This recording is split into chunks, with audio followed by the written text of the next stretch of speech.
This is a scale model of the cake that my mom made me for my 22nd birthday. I thought it was the funniest thing.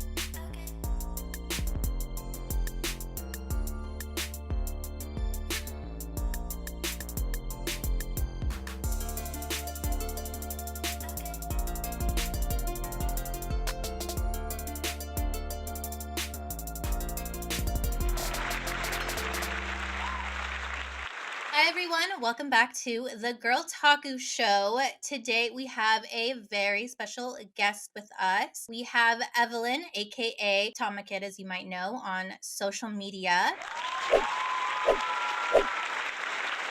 Evelyn, why don't you go ahead and introduce yourself to people watching that may not know who you are? Yeah, of course. So my name is Evelyn Gonzalez. I am a digital artist, but I'm also a toy collector. I collect vintage toys and I do a lot of 3D needle felting and sculpting digital art. I'm kind of have a whole repertoire of Yeah. things I do, but I'm mostly known for my digital art online. I draw a lot of fan art for anime and cartoons that I like, but I also do a lot of, original pieces and I sculpt as well. But I'm also known for my room too because I'm a toy collector. So that's me. Evelyn, tell us a little bit about your style as an artist. What do you feel is your main inspiration when you began developing your art style? I feel like visually, as you can tell, I'm really inspired by the early 2000s. I was Yes. I grew up in the early 2000s, so a lot of my art is inspired by like early 2000 anime, video games, and just like the graphics that were like really popular at the time. Soul Eater and like Air Gear and games like Space Channel 5 and Jet Set Radio, like all those things I feel like heavily inspire the work that I do now. I also get a lot of inspiration from like figures, like anime figures, which sounds kind of Yeah. strange because it's three-dimensional, but I used to be a sculptor before I was like a two-dimensional artist. So Oh, I used to interesting. Hmm, yeah, I used to work my hands a lot interesting. more.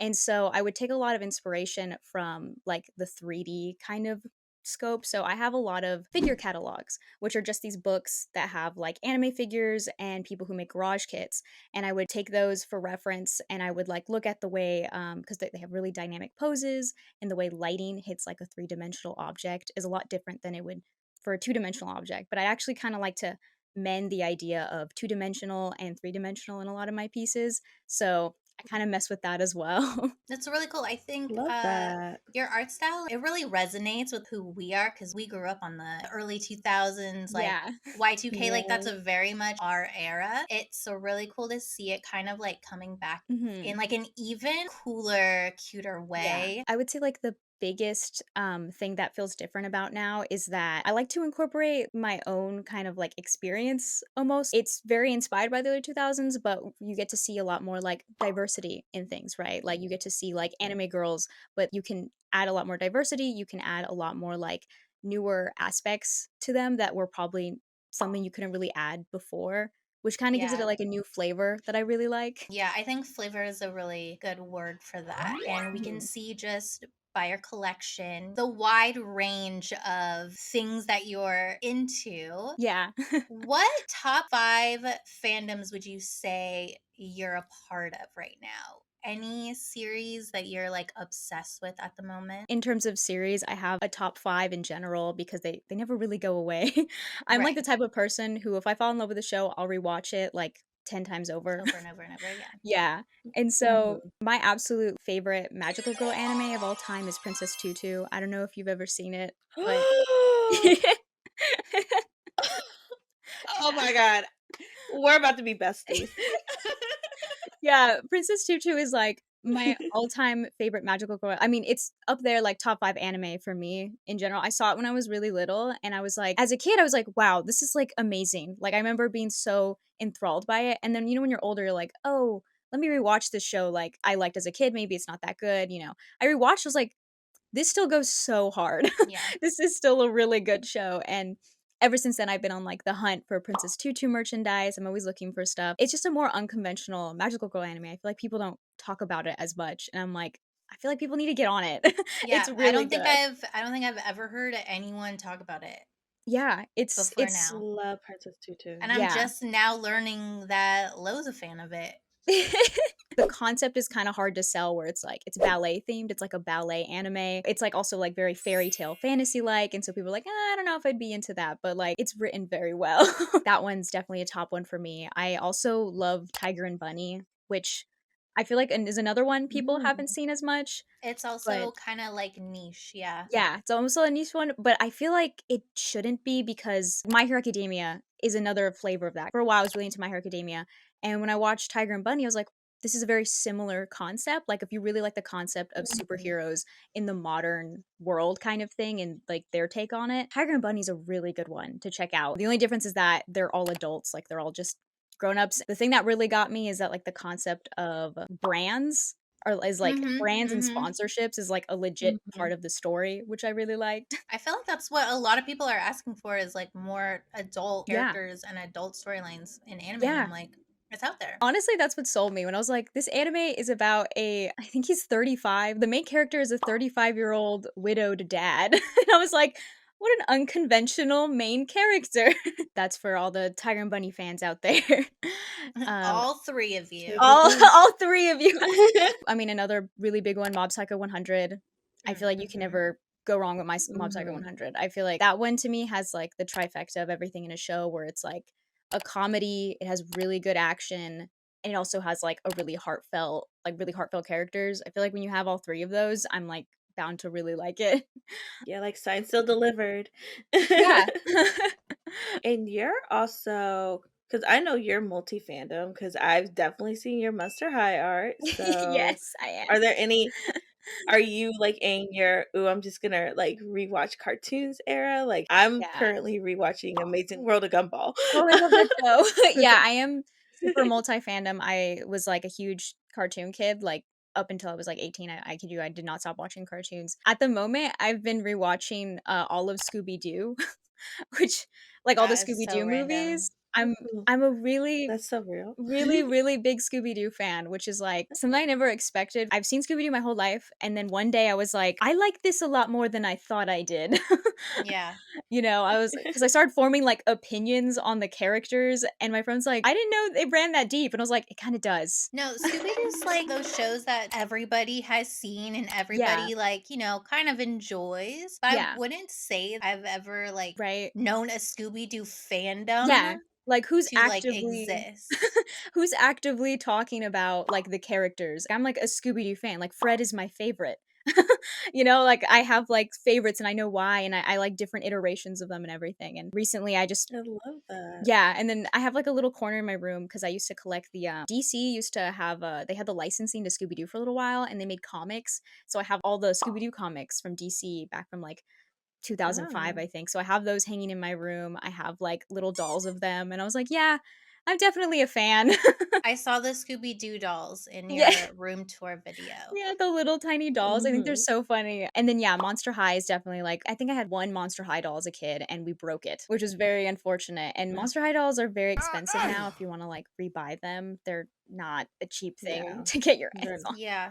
at all. No, no, and last year, I met a collector who was selling her doll collection for like, she literally was selling, like, the really old Monster High dolls for only $20, and I was like, "I will be taking one."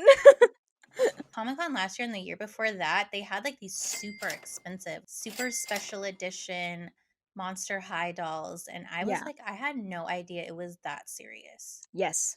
It is that serious. Monster High doll girls are they're it's a very serious business. Yeah.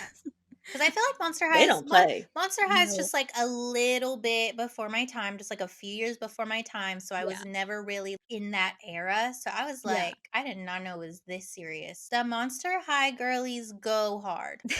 They really do. I feel the same way about, like I feel like Bratz and Monster High, like, ever since they came back, they've become, like, Mhm. really inaccessible, like, it's unfortunate because like, the dolls they are really cool, but they're very inaccessible if you just, like, want one doll. I did, like, splurge on one Monster High doll because the one doll I did have growing up was, Cupid, and to me, it was, like, my favorite doll. Like, I loved her. Oh. She was so beautiful, and then my little sister, who was, like, 4 at the time, had literally tore her legs off and placed them in front of my room so I can see, and then the body went missing. Oh my God. I was like This is so violent. It was insane. I was so mad at her. I was like, I know you're only 4, but this is like the most But you're horrific gonna thing. like remember that for the rest of your life. She is 16 now, and I still to this day, I'm like, remember when you just dismembered my favorite doll? It was She's so. like, no. Yeah, I literally have no memory of doing that, and I'm like, sure, yeah. Yeah, But meanwhile it's like ingrained in your memory for like the rest of your life. I know. And that was the one Monster High doll I ever splurged. I was like, I'm gonna pay the eBay prices. I'm gonna do it. I want that doll back. But she is like my favorite, like one of my favorite dolls in my collection. So I'm like, she had nostalgic memories tied to her. Evelyn, we obviously have to talk about Elijah Wood. It's definitely one of the first things I noticed. The Elijah thing's so funny. The way it started, it wasn't supposed to get this bad. Let's just say it wasn't supposed to get this bad. Back when I was in high school, there was this image I found on Google of Elijah Wood. It was like a photo where he was taking pictures with fans, and it was a photo of him, and someone photoshopped it to have him meeting himself. So it was like two versions of himself taking a photo. And for some reason, I thought it was really funny. At the time, I had never seen anything he was in. I barely Mhm. knew who Elijah Wood was at the time. I just knew it was like, oh, this is a Mhm. celebrity. But this image is really funny to me for some reason. And I used to like use it as like an inside joke with myself. I would put that image on like if I wanted to test something on Photoshop, I would use that image as a test image. Or if I wanted to send my friend like a Right. dumb meme, I would use that image in the background. Like it was like an inside joke I had with myself. And then a couple years later, I ended up watching Lord of the Rings, like just for fun. I was like, I'm gonna watch this. And I was like, oh yeah, this is the movie that guy in that picture's from. Like that this Yeah, is the guy from my Yeah. picture yeah, is this in is that the movie. movie he's in. I was not expecting to absolutely fall in love with that franchise at all. Like it came so left field for me. Yeah. And his character, Frodo, was my favorite. I was like, what are the odds? So after I had seen it and after I like found out that I just really, really liked his character, I doubled down on the Elijah Wood thing. I thought it was like even funnier Mm. now that I knew who he was. And I started watching the stuff he was in. You know, I watched Wilfred. Over the Garden Wall was really good too. And I was like, this is hilarious. Mhm. And then on my 22nd birthday, I asked my mom to take that image and put it on my birthday cake. Oh my god. And the thing is actually have a scale model of it. That's how much I really enjoy it. I wanted to show you. This is it. You have a scale model of your I cake with the picture on it? Yeah, this little Oh, slice. This is a scale model of the cake that my mom made me for my 22nd birthday. I thought it was the funniest thing. These are Um, the exact kind of people that we love having on Girl Taku because what is going on actually? Elijah, if you're watching, if you hit my girl Evelyn up. if you're watching me. After that, I was like, this is it. What happened with that joke too was that I wanted it to go past like a meme thing, and I wanted to be more akin to the way people like K-pop idols. Like they'd put Mhm. them on like photo cards Mhm. or they Yeah. would have them as their phone wallpaper. And I thought it would be funny to do that to Elijah because he's such a non-celebrity to me. He's got the Yeah. energy that your like calm uncle has. Well, you knew him from a meme essentially first. Yeah.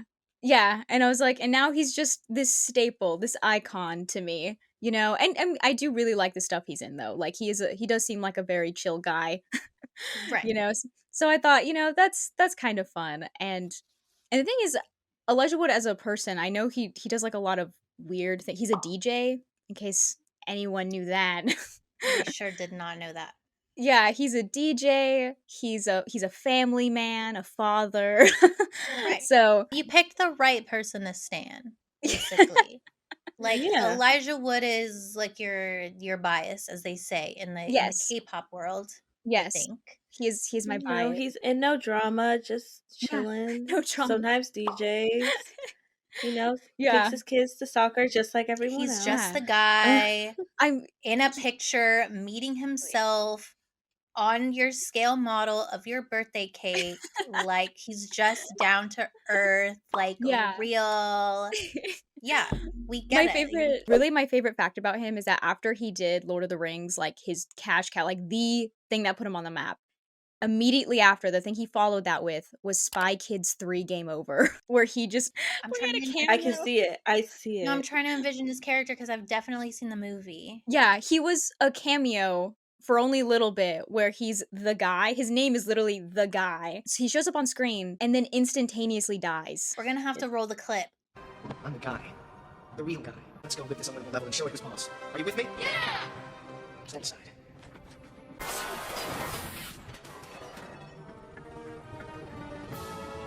Cake. I think that we've gotten a good grasp of what Elijah Wood means to you. Yes. So we'll get into some of the other things that you're into. You've already mentioned you're a pretty avid toy collector. What are some of your favorite things that you own? And what is the most random, silliest item you own? We always like to ask collectors that. I love to be like, I'm totally unbiased. I love everything in my room equally, but I feel like all collectors know that's not true. Yeah. I always put my favorite toys in my line of vision. So when I'm drawing, I can like directly see them. And the toys at the very front of my desk, I have this Nichijou set. I'm going to be honest, I think that's the most expensive thing in my collection I've ever spent money on. Oh Like, my those gosh. figures were not cheap. I don't know what it is about, like, Nichijou merch, but it's nearly impossible to get any. I'm also really biased to miniature food. I love miniatures a lot. Like, I I was feel like seeing if on your room tour video. yeah, I feel like if Mhm. I had to sell everything in my room, like, if you forced me to sell everything and I had to, I would never let my miniature stuff go. Like, I could not do it. I feel that. Like you'd have to take me out. I'm not letting it go. My little convenience store shelf is I think my favorite thing in my room. Like genuinely. That's really It's cute. it's so cute. I love it so much. I put so much work into it. Like some days I come home and I just like rearrange it for fun. It makes me feel like I'm a 7-Eleven worker. Oh my gosh. It brings me so much joy. I don't know why, but like remit miniature is my all-time favorite thing to collect. In terms of like my silliest item, I feel like that one's a little hard because everything here kind of feels a little silly. You know the Pillsbury Doughboy? Yes. Yeah, the mascot for the Yes. Pillsbury company. I have a little figure of him that's, I kid you not, like this big. My God. It's incredibly tiny, incredibly tiny, and someone had sent me that. I think that was handmade by someone, and it's literally like this big. It's so That's insane. so I love that. cute. All my Pillsbury Doughboy merch is kind of strange. I also have a figure of him, where he's Mm. like I like how building. you said all your Pillsbury Doughboy stuff. Like Delivery. you've got Yeah. you've got You see how she said a that, like, so set calmly? your set of Pillsbury Doughboy stuff. Yeah, my little mini collection of Pillsbury Yeah. Doughboy stuff. Because I have like a figure of him. I also have a plushie. It's a 4th of July Pillsbury Doughboy plushie, and he smells like cupcakes. And if you squish his tummy, he says his signature catchphrase, which is him just like going like woohoo, like it's just him Yeah. giggling. That is So so funny. I have that. Oh, and I feel like I didn't mention this in my favorites, but I don't know if you guys ever played Moshi Monsters, but I have a Moshi Monster figure of Ecto, which I don't even know where I got that, but that for some reason always shocks people when they see it. They're like, I didn't even know that existed. I'm like, yeah. So I would You're like, say yeah, I those. collected it. If you didn't know it existed, I probably have it. I like collecting like ugly stuff, plushies and keychains that are just so hideous that I love it. Like this Astro Boy plushie I found like randomly, but he's so ugly and lopsided. I love him. He's like my I favorite thing. also have a really ugly Astro Boy that everyone hates. I collect Kewpie babies, and I have an Astro Boy one, and everyone hates it. Everyone hates it because they say just he looks so ugly as a little Yeah, baby. that's what gives it That's the character. charm. I love that for you. I also love Exactly. those little Tamagotchi Oh minis that you yes, have there too. I'm like getting into my Tamagotchi era right now. I don't know if it's the algorithm that is like manipulating me, but like I'm really into Tamagotchi stuff right now. me and Tamagotchi go really way back. That's what my username is a reference to. Yeah. It was funny because a lot of people didn't know that. I made it that username when I was, I think, like 13 or 12. And I was like, oh, Tama for Tamagotchi and kid because I'm a child. Yeah. That's Eh, real. which so it's like I merged the two together, but it was funny because I had some of the games, but what I was really into, I don't know if you've ever seen it. The Tamagotchi brand had a movie. They made like a couple movies, and I was obsessed with the I movies. remember hearing about that. Yeah, and so I was, like, really obsessed with, like, the characters. There's a Tamagotchi character, his name is Bill, and he looks like a Family Guy character. Like, Yep. he's Mhm. Mhm. Yes. Yep. he's very terrifying, and but my favorite Tamagotchi has always been Kuromomechi. He's, like, the little punk emo one. I've always loved Mm. him. Mhm. Circling back to what you were telling us earlier, you're a sculptor, and one of the things we did notice about your page is that you make custom anime figures. How did you go about doing those customizations and figuring out your process for doing those? And was there ever a figure that you wanted, but you decided, I'm just going to make it myself because this is too much, or I don't like this, or Or it just doesn't give us a little bit exist. more exactly. Anything like that? I've started getting into figure and custom making like very seriously as of last year. I've sculpted with stuff before, but anime figure sculpting is like way different than normal sculpting. And what really helped me kind of get into it was like my Reagan sculpt was a huge one. I've done like little customs here and there. I had a Miku figure that I customized to look like Ronald McDonald, and I was like, I really want to try my hand at making my own. And so I had to do a lot of research into garage kits actually. And I don't know if you guys know what garage kits are, Mm. but they're basically anime figures that come in little pieces and then you build the figure from the ground up and then you paint it completely. And I basically in order to get more into figure making, I started doing garage kits. And I mostly did garage kit commissions and that like really opened up how figures are made. Like once I started understanding how a figure is made, that's when I started understanding how I can make one myself, you know, like you have to section them off into pieces and you have to do a lot to get them really smooth. And I started taking a lot from garage kit makers. So I started following like garage kit makers on Twitter, you know, people who were Mhm. sculpting their own figures and selling them at Wonderfest. And I started noticing like what kind of clay were they using? How are they getting it so smooth? And you know, and I started buying books from garage kit makers too. I was also getting the magazines that came out during Wonderfest, which is Japan's biggest convention for selling garage kits. I was Yeah. getting as much into that community as I Mhm. possibly could. And once I did that, I feel like my already like sculpting knowledge as well as like everything I knew kind of blended into it. And I made my first figure last year, which was like this girl who was like just in like a swimming little, it was just like to test it out. It was a girl in a little bikini and, you know, for like the summer vibe, you know, based Yeah. off of one of my illustrations. And that's when I was like, okay, I can like actually make stuff. The one that had started it all, I would say, is I really wanted a Soul Eater figure of Maka and Krona from Soul Eater, and I was like, those don't exist. Well, at the time they didn't. There's Yeah. actually a Maka figure out now, but before they didn't exist. And I was like, I'm gonna make one. I'm just gonna make one.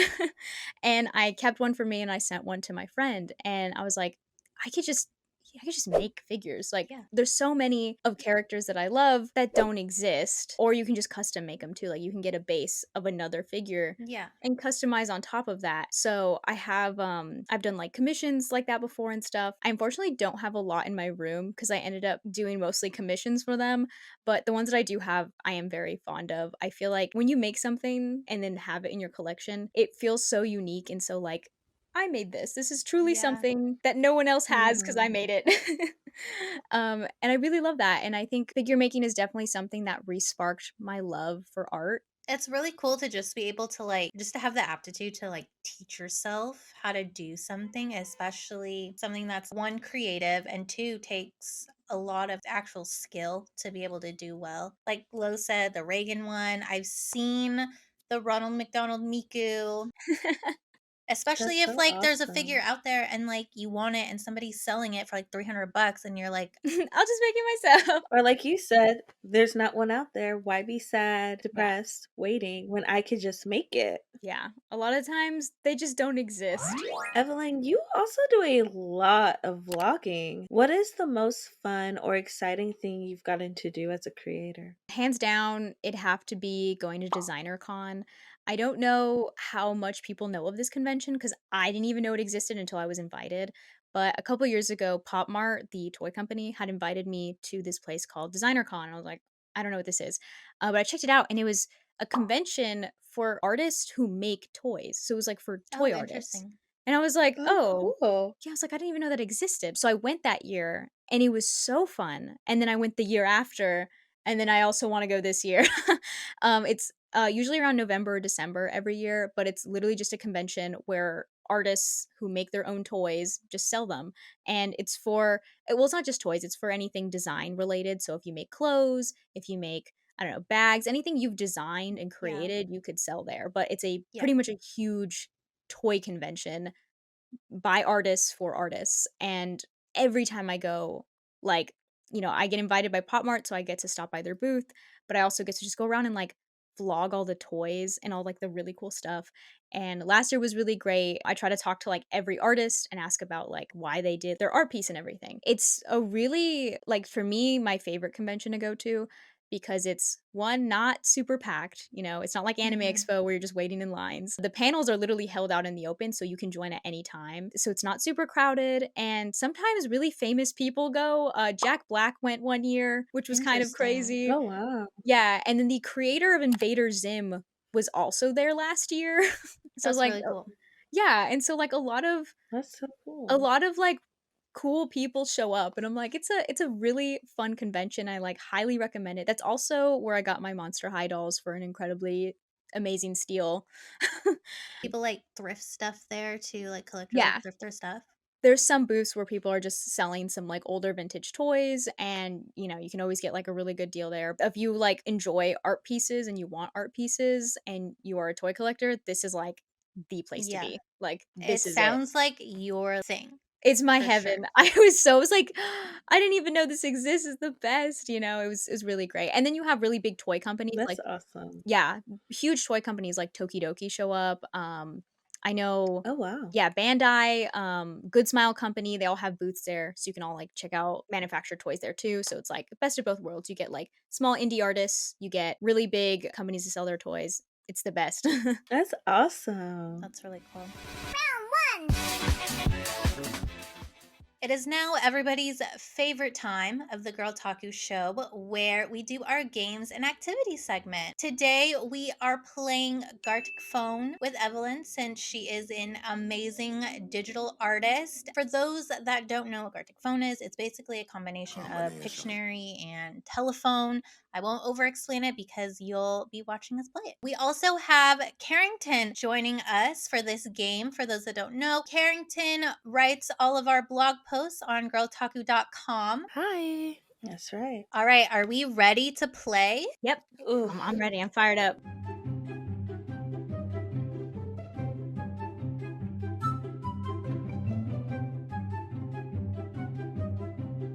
All right, let's see our results. Woo. The first prompt, Rainbow Dash having pizza.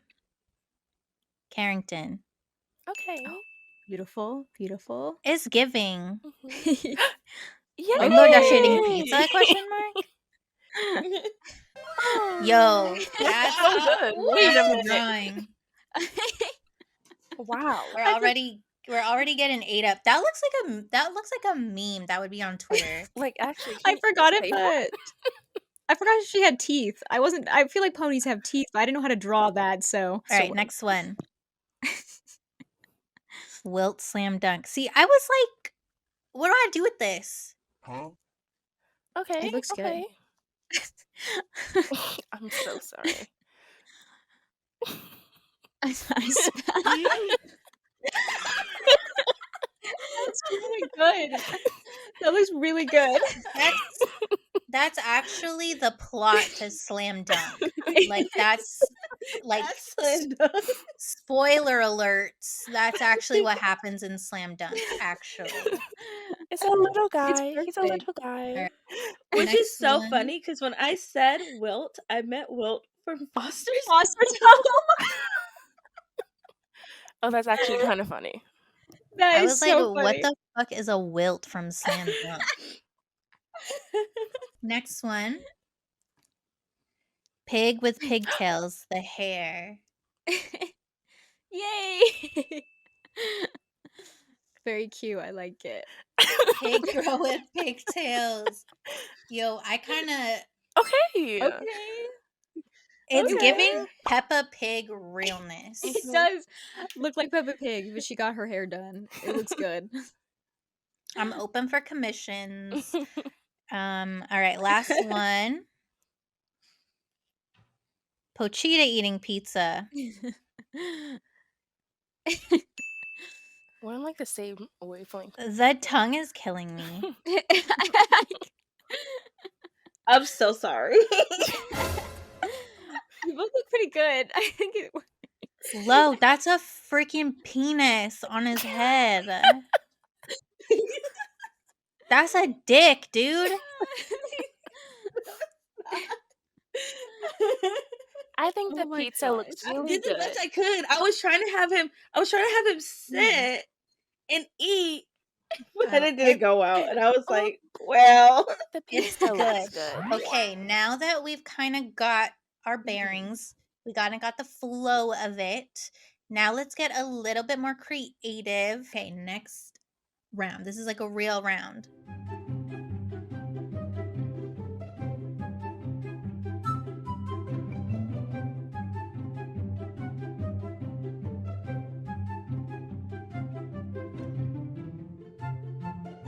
All right, here we God. go. Let's get into it. Number 1. Ugly plushie you got for Christmas. Oh.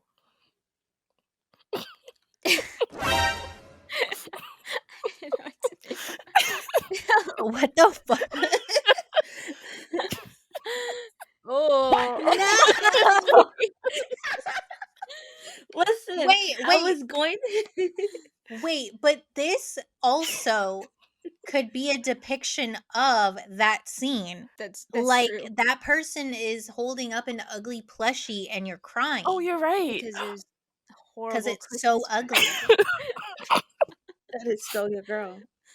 Yeah. It's true. But the whole caption was "Mr. Still Your Girl, Fazbear Edition." Not the Fazbear. All right, next one. Oh God.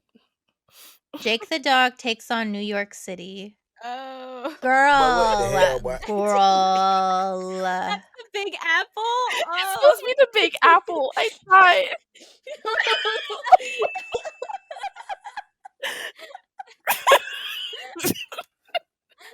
I see. I think I nailed it. You got Oh, the yeah, that's apple, honestly. I think I nailed it, actually. You know, you did great. All right, third one. I panicked. Jonas here. Brothers Human Sacrifice.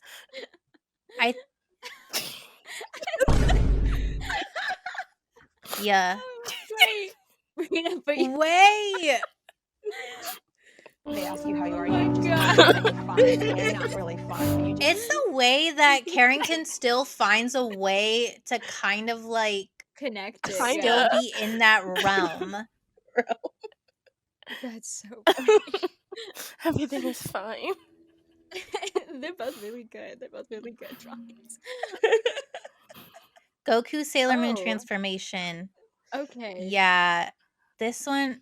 But what the hell, boy? That was supposed to say Grimjow. Oh. That was supposed to say Grim. Reaper. It was. Reaper at a beauty It was pageant. the autocorrect got me because it was supposed to say Grimjow beauty Oh my pageant, God. but you drew the Grim Reaper in a beauty. You know And what? you did so good. You did so good. It's great. It's great. Thank you. It's It was great. like I was like 30% done with it when I realized that's probably not what you meant, and I was like, well. Okay, this is gonna be the last round. Here we go.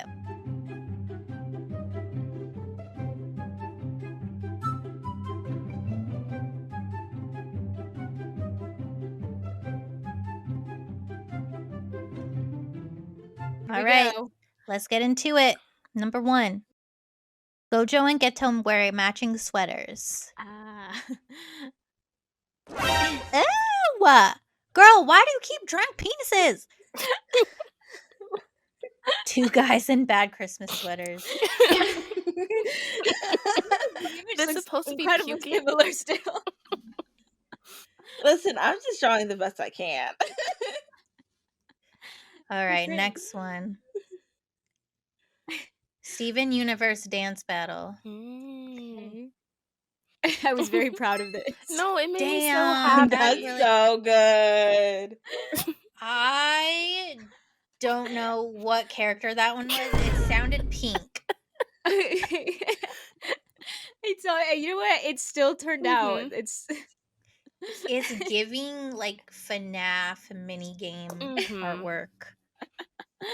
I can still tell it's Oh. Steven. Third one. Hatsune Miku having dinner with Jesus. Oh my god, I freaking nailed it. I nailed it. Oh my god, Yes! yay! I freaking nailed it. I know Jesus doesn't have a halo, but Amen, amen, yum yum. yum. It's Wow. perfect. It's perfect. Yum. Their iconography is so Not the famous. uwu. You Yeah. just still picture it. Amen, yum, yum. Amen, yum, yum. All right, last one. Last one of our activity. Listen, the autocorrect did get to me. Okay, yay! Oh my god, wait. Okay, I've Oh, never seen this show, so I had no idea what I was drawing. Hello. Hi.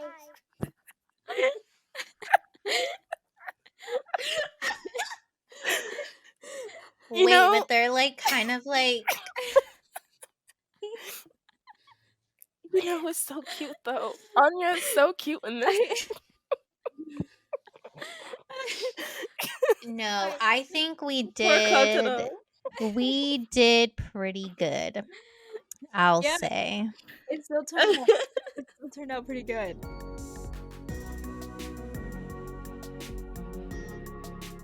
All right, everyone, we are now in the last segment of the Girltaku Show, something that we like to call Realtaku, where we have a conversation with our guests about who we are as people, whether it be creators or artists, a little bit about mental health, things like that. We want to discuss more about you as a digital artist. Can you talk a little bit about how you've been able to use social media as a tool to grow your career? Social media to me is the best advertiser. I feel like as an artist, sometimes our work goes unnoticed and it could hurt a lot.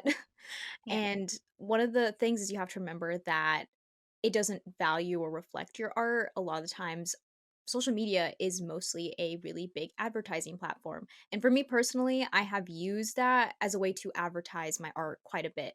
I feel like valuing your art separately is really important, and then using social media as a way to try to contact, connect, and advertise yourself is a whole completely separate thing. So if you feel like maybe you're not great at it, it really is advertising at the end of the day, especially for artists. So I always found that social media is a way that you could reach out to other artists, you can join communities, and people can reach you, people who've never even heard of you, people who may have never even like been into the same things you have been into can find your art. And to me personally, I just feel like social media has definitely helped me to get where I am today. It's allowed like really big opportunities for me, and it's helped spread my art a lot more. So I feel like it is a really important tool that artists definitely should be utilizing, because it's a tool of communication and it's a tool used to help you get out there. It's definitely not like an easy thing. Not every Yeah. person, artist or not, can just get on social media and like instantly have that exposure, that path to success. Yeah, and I'm sure as an artist, I'm sure you've dealt with your fair share of burnout and just overall feeling stuck. How are you able to keep yourself motivated not only with your art, but as someone who also creates content in other mediums? The biggest thing that has helped me stay out of the mindset of burnout, or when it does happen, how do I even get out of it? I would say the biggest thing is learning to enjoy the process of what you're doing. As an artist, a lot of the times you Mm. could make a lot of pieces and you basically define your art as the end product, right? The finished piece. Because on social media, people, you post it, they only see it once. Now the timer is left for you to make another piece. And that can be incredibly exhausting for an artist because it's just making a piece after another. So I'd recommend when it comes to social media to If you make a piece, reuse it multiple times. Talk about it multiple times. Use it as much as you can, because that piece took a lot of time, and just to immediately have to constantly churn out a lot of new Yeah. pieces can lead to really bad burnout. So it's best to try to make a lot of content with the pieces you already Yeah. have. I would also say, yeah, enjoying the process is a big part of it too, so you don't start feeling burnout. One of my biggest things was just, if I was drawing a new piece, I would just want to jump to the end. Like, I just want to finish it and post it. Like, and that will cause burnout. It will cause you to not want to draw either. It will cause a lot of issues in making content and making anything, because you just want to skip to the end product. And I Yeah. feel like that takes out all the fun in creating in the first place. If you are in a point where you feel like you're making a piece, you should enjoy every step of the way. Every moment where you're like, oh my God, I'm just excited to work on this. Every progress picture should be incredibly fun for you. That's how you know that is the way to go about creating in a healthy way. If you don't feel happy in the process of making your piece, the end product won't make you happy either. I think that's so important for you to have said that, because I think that's one thing a lot of creators, especially nowadays, it feels like a lot of people aren't enjoying the process of the content they're making. And so you see a lot of creators getting burnt out faster because they're like, oh, I just have to keep pushing content. Yeah. Like, I'm not going to grow as a creator. I have to make content for my audience, versus like taking the time to be like, do I really enjoy like what I'm making, or Yeah. am I just making this for the fact of being saying, hey, I put out something today? Yeah. And so I like that you said that. Yeah. It can also be really discouraging for people to put something out there and it doesn't get, the engagement that they want. Mhm. So sometimes it doesn't feel Mhm. worth it. And that's kind of Yeah. burnout speed run, basically, is just like putting things out for the sake of putting it out. Like you said, like enjoying it every step of the way, sharing it multiple times. You don't need to one and done it. Like it can Yeah. be, you can share it as many times as you want. Like it's your art, Yeah. it's your content. Absolutely. Mhm. I think that's the thing with content creation, is that we feel like we have to churn out new stuff like every moment. We're putting so much effort into it. For someone to only see it once seems so unfair to us, where it's like, well, I feel like we should be able to share it as many times as we want. Each time is an opportunity for someone new to see it. And if it's something you truly like, then you should be okay with also, sharing it a lot. And I feel like removing that pressure of constantly needing to post has up the quality of my posts. Like, every time I post something, I feel like it's something I spend a lot of time on. It's something that I personally really like. And I just feel like the quality of what I'm putting out is a lot better because of it, Yeah, I agree.